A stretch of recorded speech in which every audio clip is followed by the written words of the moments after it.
Shalom Shabbat. Hello, everybody. This is Max Kaplan. I am the director and writer and producer of Good Kids, and I have with me Cleo. Hey, I'm Cleo, and I acted. Who'd you act as? Hi, I'm Cleo. I snorted cocaine. No, Max. Stop resting your elbow on me. I'm sorry, was I G or J? Jay. That's okay. They're Okay, mix-upable. Actually, one note on their character names. In the original script, I wasn't taking it seriously, and so I was just naming people random things. And I named Cleo and Cole's character Jim and... Jarmusch and George, after George Lucas. Jim. No. Jim and Jim. Anyways, so then when I learned that we could actually make the movie, I renamed you to G and J, so you both have boys' names. Well, that's cool, because my character's not a boy. Yeah, you guys were originally twins. Yeah, I know. I remember It was that. an incest thing.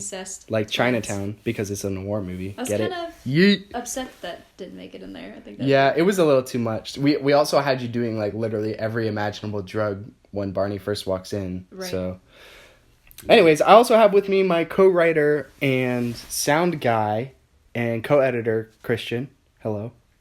Hello. Do you want me to say something? Yeah, I don't know. Just say anything. Thanks for having me. This is not a podcast. Well, I'm the co-writer. I did sound. It's a lot of fun. The film's cool. Hope you like it. All right, and we're going to watch the movie now and talk about it and our experience on the set. We had a lot of experiences. A lot. All right, are you guys ready? There's a lot of comments going through my head right now. Really? We should get this commentary started. Yeah, let's get this started. That's a quote that I literally pulled off of the quote.com. Of quotes.com. My dad wrote that note. That's why it's in my dad's handwriting. But you wouldn't know that. Or would she? That's Stone Tall, which is such an actor name. It really is. I still love that robe. Yeah. A lot of people were freaked out by it because he only had boxers on under it. This scene was so... It wasn't awkward to film, but it felt so natural because we were just having normal conversation. It was all ad-libbed, right? You just kept really making up different stuff, which actually was dumb because it was really hard to continually, if we had to cut. I think I really was pissing him off at the end though, because I kept grabbing him and touching him and stuff. Yeah, that scene originally got a lot more sexual, but I also had to cut that because it was just too much. I don't know why we decided to have that screwdriver in all of Mickey's shots, but it was just a thing. I never noticed that until you just said it.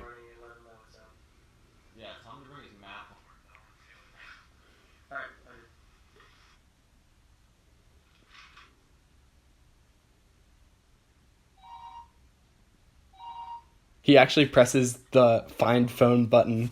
You can see his pinky kind of move and the little click. We tried to remove it, but it's not really fully gone. I felt so awkward in the background, just changing my shirt. Remember your grandma commented on that Facebook photo? Yeah, Foreshadowing. that is still one of my favorite shirts, to date. You still have it? Yeah.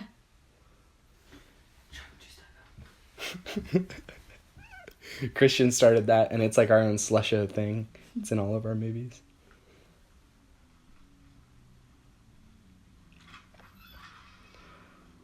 The impeccable Sam Sauer. The good kid. Just G&J macking on each other. The haze in this room was ridiculous. Oh my gosh, this one shot, that one shot right here took Gabe Vernig 2 hours to edit to match the haze to this shot with Mickey, and also the boom came 2 feet up into the frame, and he had to mask it all out frame by frame. Yeah, stupid boom, guys. It's just such a simple shot, but we needed it. Also, those lines were directly from a song by Simon and Garfunkel called A Simple Desultory Philippic. and I just put it in there because I was obsessed with Simon and Garfunkel at the time. So there's that. Coke would not sponsor us, but we decided to sponsor Coke.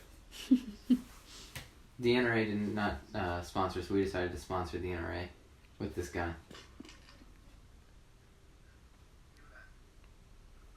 I'm gonna put it away. You like mumble raps out. You can see a bunch of our shit in the background. We just left it there. I think what was so fun, this is so random, but it was so fun about this character is her just not giving a fuck about anything. Yeah, she just doesn't. And then you like care. start to a little bit, and then you don't, and then you die. Oh, sorry, spoilers. Oh, that sponsored Coca-Cola. There's the screwdriver again. Iconic, Cleo. Iconic. That's gonna be in all of your reels from Actually, now. I really hated my line delivery on that. Huh. I really hated it. I like it. My mom told me how Russian roulette is actually played after we first edited this, and because each time I had you spin it again, and she said they're not supposed to spin it. You're supposed to spin it once and then just keep shooting it. Actually, well, there were a lot of movies that they spin it again and again. See, that's probably why I thought that, but that's all in the movies. Yeah, like a lot of movies do that. Yeah. So, anyways, I changed it and it became a lot more. That was an ad lib line. I'm just pregnant. And Cleo begins to freak out. Yeah. You actually, you had to just leave the set after this, right? I really did. That's the next day. That when it switches shots, we had to literally break the whole night. We were just done filming after that. Because it was 2 a.m. We were 2 or 3 hours over schedule.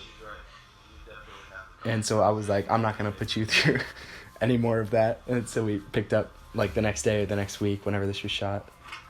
This movie, from beginning to finish of actually principal shooting, took 4 months. It was 5 or 6 weekends over 4 months. I think that this is really important. This scene is really important because it really shows, G and J finally starting to realize they have to give a fuck a little bit. Freaking out. It's in a very kind of selfish way. Yeah, it's a true color scene. Mm-hmm. Reveals their characters a lot. Which, Christian, you kind of ended up shaping a little bit with their dialogue. Did you write any dialogue for this scene? I don't remember what dialogue I actually wrote. I just remember it was dialogue. I don't remember what scenes, though. Okay. I have no recollection. We had to paint the blood on you guys every time to match that first shot when we had to end because it was we were so over schedule. I love how you see the stages of there's stages of trauma after a traumatic event happens, and there's that numbness right after the event happens, and there's the freak out first, and then there's that kind of numbness where you're trying to figure out what to do. Yeah. And I love how that's shown. Yeah, and Cole kind of did that with the music. Cole actually, not only did he act, but he also did the music. And then this is the point where you realize real shit's going on. And you're like, whoa, this is way bigger than we thought. This is my favorite shot from the whole movie, I think. Yeah, I really love this shot. The rain is amazing. I think when you get shot, this is when they were dressing your back to make it look all ripped up and stuff. And so we left while they were doing your makeup because we had to save time and we shot this scene. Right. And actually the rain you hear in this is a plastic bag covering the camera, which is why you can't hear his dialogue so well, but we didn't have time to fix it.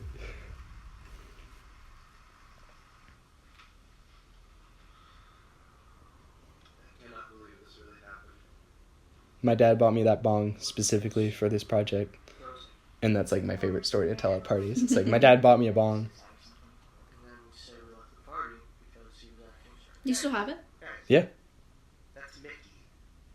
It used to be on my shelf over there, but my mom put it away because she didn't want people seeing it. That was the original title of the movie. It's just a game. Interesting fact.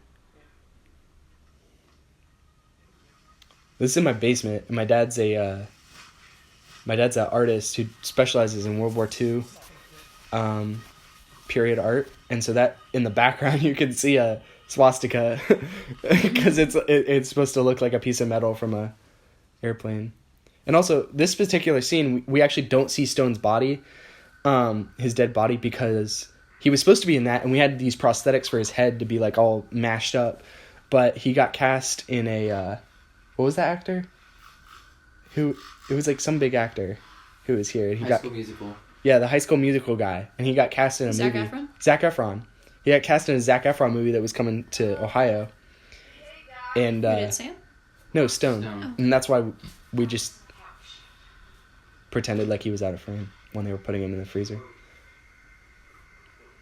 did Mickey say about where he got all this shit right before he shot himself?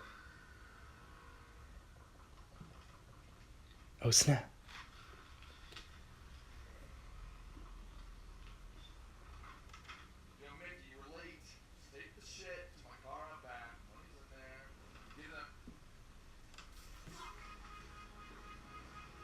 I want to turn that fuck into the Wilhelm scream. So she's like, fuck. Yeah. I really love all the editing in this. It was so rough. Like, it took us 3 months to get this scene amazing. even watchable. I really love it. Thank you. It's so different, too. Yeah, I actually changed it from the showing. Really? He used to say, "Ooh, you kids got drugs," and I thought it was so cheesy, so I cut it out. Yeah. You'll see how I did that.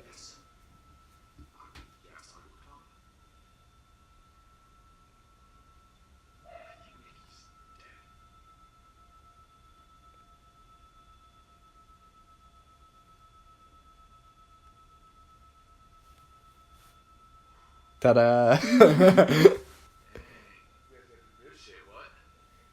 It's so iconic. I wish You it was guys still got there. the good shit. There's so many funny lines that like people don't laugh at because it's such a serious moment. That's actually oregano, so he actually did cough that out. Courtesy of La Rosa's. Thank you for sponsoring that. Everybody was smoking it just for fun, and it's just absolute. My house smelled like crap. It's the best herb. It's so gross. And then people got desperate and started smoking the Coffee. espresso. So, you know what? I don't think I've used oregano since. I wouldn't. I had to go through withdrawals. Yeah. Oregano withdrawal.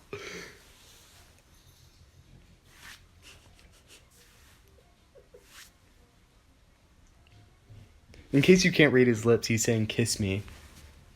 I definitely could not read his lips saying that. Well, you kind of see what it means afterwards.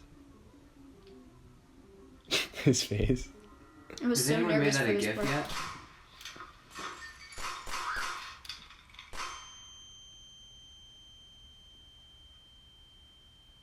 We actually were gonna show him the thug get shot. Like, we were gonna have the blood spray out, but we only had one shot to do it. We put plastic all over the ceiling and everything, and instead of going straight out, and it would have been like in front of the TV, so you would have seen it all. It just went straight up into the ceiling, and you didn't see it at all. And so we had to reshoot it, so he just kind of spit out blood. I know I was so nervous for the shots in the back where they had everything rigged up because I knew there was only a certain amount of times we could do it. And I didn't want to get it wrong. Yeah. Because we only had 7 shirts. Yeah. I think we ended up only using 2. Mm-hmm. Shout out to Michael Compton for coming so last minute. I was like, I need a very masculine, bald dude to play a cross-dressing drug dealer. And he sent me his video audition, and I laughed so hard I cast him on the spot. He was an interesting guy. He's a really interesting guy. Doing his makeup as a process. Maria Worth, Which our I costume wish you designer, could see better, but bought all of his clothes at thrift stores. And then he wore it home. did he really? He just walked out with all of it, yeah. Yeah, he was definitely a method actor. And this is pretty much all ad-lib, based on a little bit of me and Christian's writing. Where's my shit? The reason I named him Denise is actually because me and Christian were watching Twin Peaks at the time I was writing this. And one of the DEA agents, I think, or the FBI agents is named Denise. And he ends up saving them by cross-dressing and, like, selling them candy or something. Not like by that. cross-dressing. That was just like... That was just his thing. Yeah.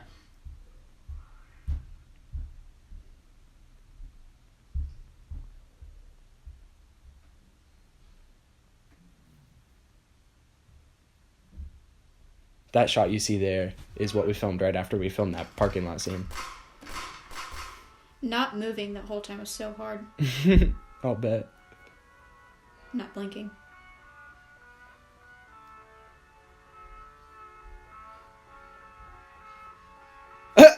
I never noticed that. There's just somebody sitting in the background of that shot with the lava lamp.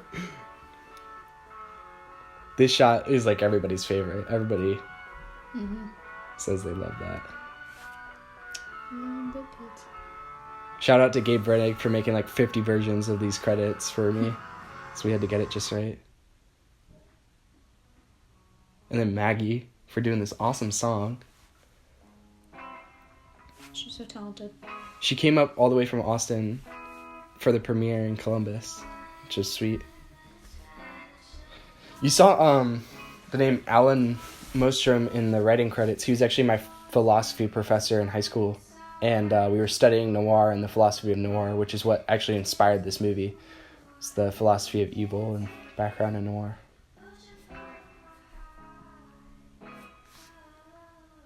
Luke and Gabe and Christian and me spent countless hours editing this because it was bad. It was pretty rough, for sure.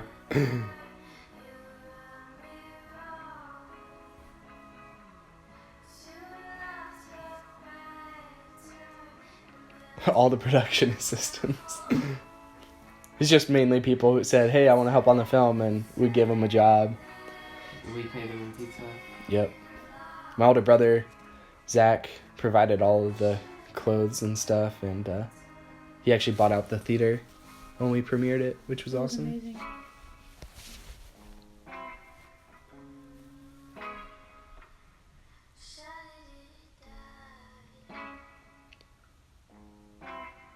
Dope. Yee. Final thoughts?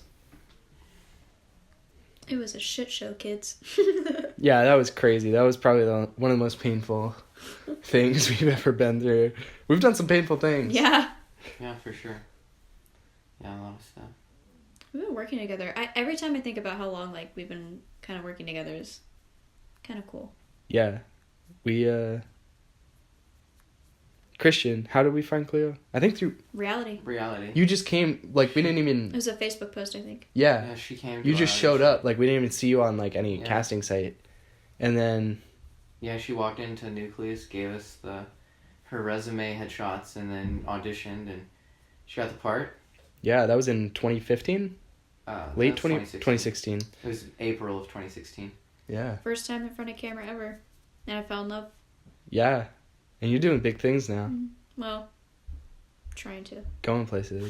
I just got signed with an agency in LA.